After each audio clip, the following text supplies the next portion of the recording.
cardiac. All right. Sweet. So the first reflex we're going to look at is a stretch reflex. So I think the best way to do this is we'll go through this reflex and then we'll give the steps of the reflex and then say what anatomical parts of you'll see what I mean. Let's just get through the reflex first. Okay, so let's get a basic idea of what's happening. This muscle spindle gets stretched. So basically, we get this stimulus of stretch. So we carry that stimulus, and if we go up our reflex arc, we carry that stimulus from the receptor up a sensory neuron to the spinal cord. Then we're going to take that information, synapse with the motor neuron, and go to the effector organ. So if our stimulus is stretch, what's the opposite of stretching? Contracting. So we're going to end up contracting the muscle that's being stretched. So the easiest way to do this, let's draw our arm. So this is my bicep. That's my tricep. And then up here I've got my humerus. And that's going to meet up with my ulna. And then my radius is over here on the side. So if you remember insertion and origin, my bicep is going to originate at the humerus, that's one of its origins, and it's going to insert on this radius ulna way up here. So let's say that I'm pushing down, I have my arm straight out and someone's pushing it, causing it to hyperextend. So that's pushing it down in this way and causing that joint to, if you hyperextend your arm, my bicep is going to cause some things to happen. So I'm going to stretch this thing out, and you don't even have to hyperextend it. Someone can pull your arm this way, and it's going to stretch your bicep too.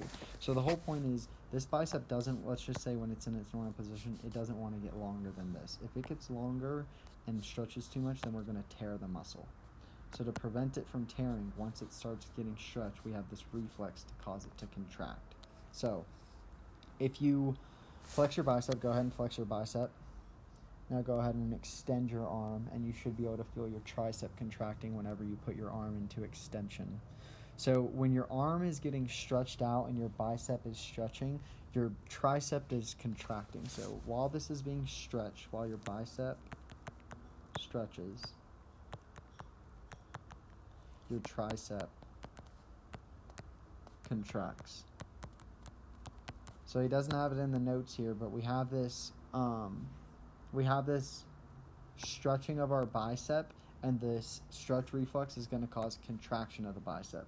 So if initially during the stretch reflex we have contraction of the tricep, then once our stretch reflex occurs, we're going to have relaxation of the tricep, and that is called reciprocal inhibition. So we're inhibiting the activity of this tricep that was contracting. The tricep was contracting, but we've gone through this whole reflex, so now we're going to inhibit it, and we're inhibiting the antagonist. So if you remember, the agonist is the main muscle that's moving. In this case, we're talking about the bicep, and then the antagonist to the bicep is the tricep. So when you cause contraction of this bicep, you're going to get inhibition or relaxation of the tricep. So let me try to show what's going to happen.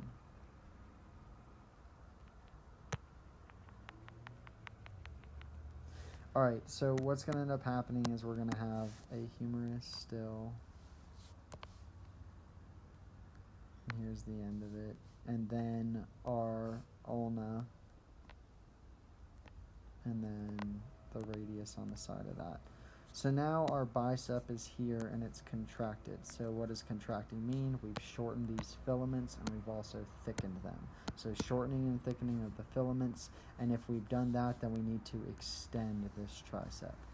When we relax that tricep, we extend it.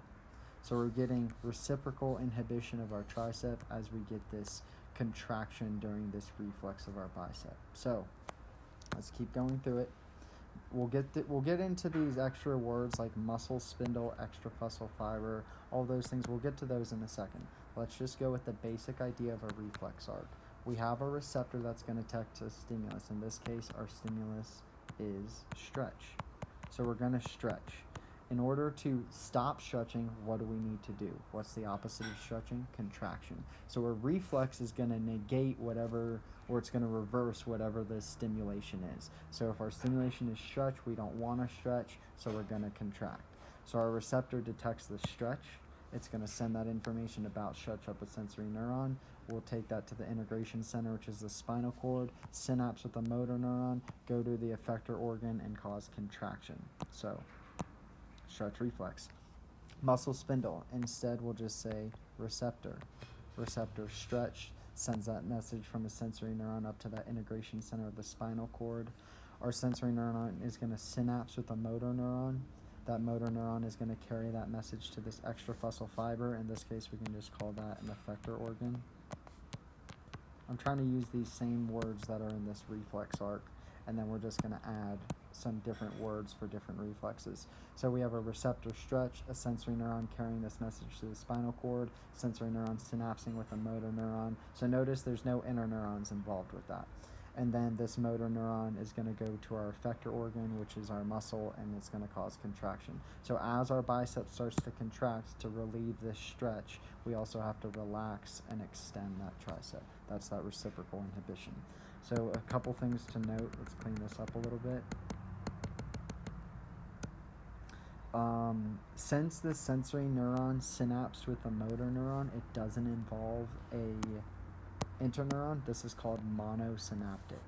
So mono meaning one, synaptic meaning synapse. So that's different than polysynaptic, where we would have sensory neuron, interneuron, motor neuron. This would be polysynaptic because we have one synapse between the sensory and inner and one synapse between the inner and motor. So the stretch reflex is monosynaptic, and it's also ipsilateral, which means it's on the same side. So if I drew my spinal cord, here's my spinal cord. I have that gray matter in the center.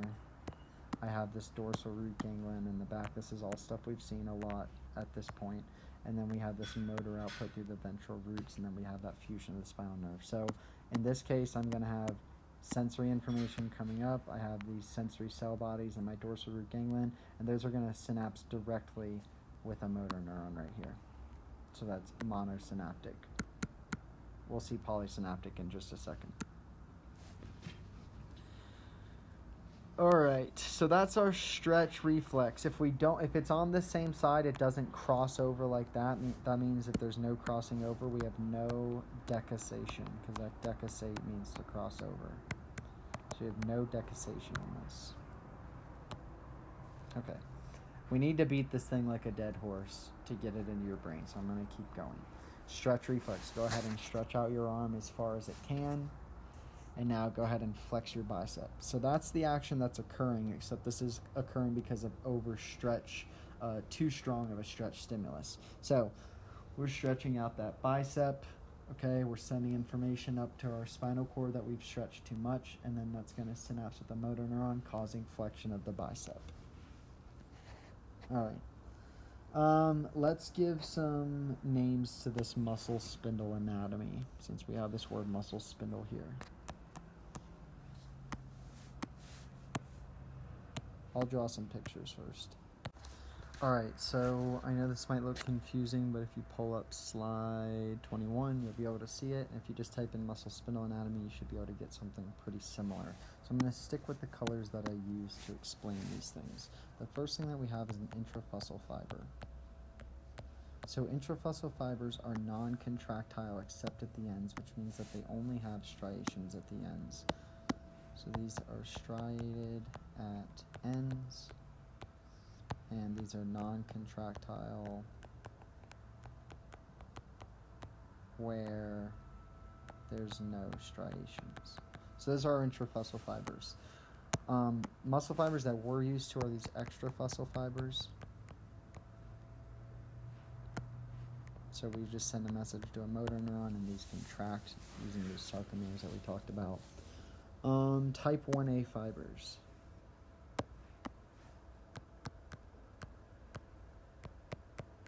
So these are going to be sensory fibers, sensory neurons. Okay, so we have these motor neurons and then these sensory neurons. So in this case, our type 1A fibers are going to wrap around the center. So that's this one that I have. That's the center. And these are going to be taking information up to our spinal cord about stretch. So we have this muscle spindle whole thing, that's the stretch receptor, and it's going to take that information. So all of this, what's the best way to say this?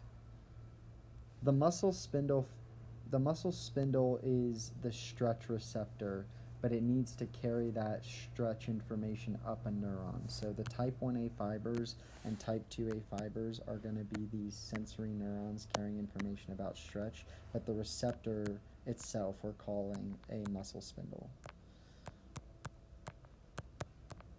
I'll talk about the different types of stretch in just a second.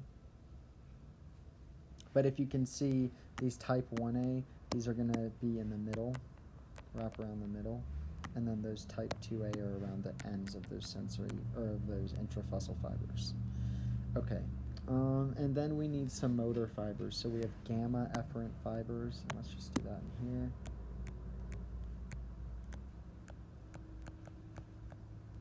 This is your symbol for gamma, and this is motor. So extrafusal fibers, these are going to be contractile skeletal muscle, just the stuff that we're used to. Okay, so there's gamma efferent, and then these super dark ones that I drew here, these are alpha efferent, and these are motor as well.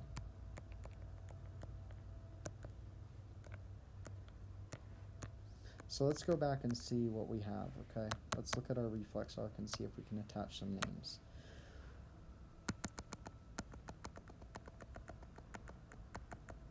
Okay, the receptor, that we're calling the muscle spindle. So that's made up of those intrafusal fibers and then the sensory neurons that are going to help carry that information. So sensory neurons, we have two. We've got type 1A, and we've got type 2. Let me make sure I wrote those over here. Type 1A and type 2, not 2A. Alright, so we just did, and I'm going to come back and clean this up, but we did intrafusal, talking about how that's helping make up this muscle spindle, which is the receptor part. We did type 1A and type 2A, those are sensory neurons. Integration center was our spinal cord, and then we came back down either a gamma or an alpha efferent, and then this effector organ is going to be our extrafusal fibers. So go ahead and pause this right now. Go ahead and write these things next to each other, so when you're going through this picture, you can actually see how it makes sense, how we have receptor, and let me do some dramatic bold stuff. So we have receptors here that are getting information about stretch. We're carrying that information up these sensory neurons to our spinal cord, and then that spinal cord is going to go out motor neurons through here, through those gamma fibers, and here through those. And I may have said this wrong earlier. Output. So these extrafusal fibers are these contractile fibers. So these alpha fibers are going to stimulate our extrafusal. And then our gamma fibers are going to stimulate our intrafusal. So they're going to go from the spinal cord right to those contractile ends, because remember, they're striated at ends, they're non-contractile where there's no striations. So where there are striations, we do have some motor fibers going there, and these are the gammas. So again, one more time, what's the reflex arc? We have a receptor. In this case, that receptor is going to be our muscle spindle. We can think of those intrafusal fibers. We then need sensory neurons. So in this case, we have two different types of sensory neurons. We've got type 1A, and that's wrapped around the center, the middle of those intrafusal fibers. And we've also got type 2, which are going to be surrounding the ends of those fibers. We have an integration center. That integration center is the spinal cord. And remember, this stretch reflex is monosynaptic and ipsilateral, so it's going to go straight from a sensory neuron to a motor neuron without using an interneuron. And since it's ipsilateral, it's on the same side. We're not going to decussate. Then we have a motor neuron. That motor neuron in this case is either going to be an alpha efferent fiber, and those are going to go to our extrafusal fibers, or they're going to be a gamma efferent fiber going to the intrafusal fibers. And then we have the effector organs themselves, and in this case we're looking at those extrafusal fibers for this stretch reflex. We will look at how these intrafusal fibers play a role in another reflex in just a second. So I think we've exhausted this as much as we possibly can. Okay, we've talked about the reflex arc having these different components. We did a reflex, a spinal reflex, which was the stretch reflex. It all starts with the stimulus of being stretched, and in order to reverse that stimulus, you know that you're going to have to contract. So if this bicep is being stretched, it's going to end up contracting. But we know that our skeletal muscles work in antagonistic pairs, so if this bicep is being stretched in the initial stimulus, that means that tricep was being contracted.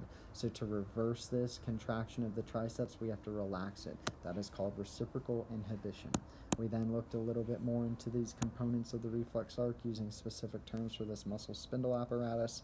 So we started with these intrafusal fibers in the middle. They're non-contractile except at the ends because they're striated at the ends. They've got these type 1A fibers wrapped around the middle of them detecting the stretch, and then these type 2 at the ends detecting the stretch.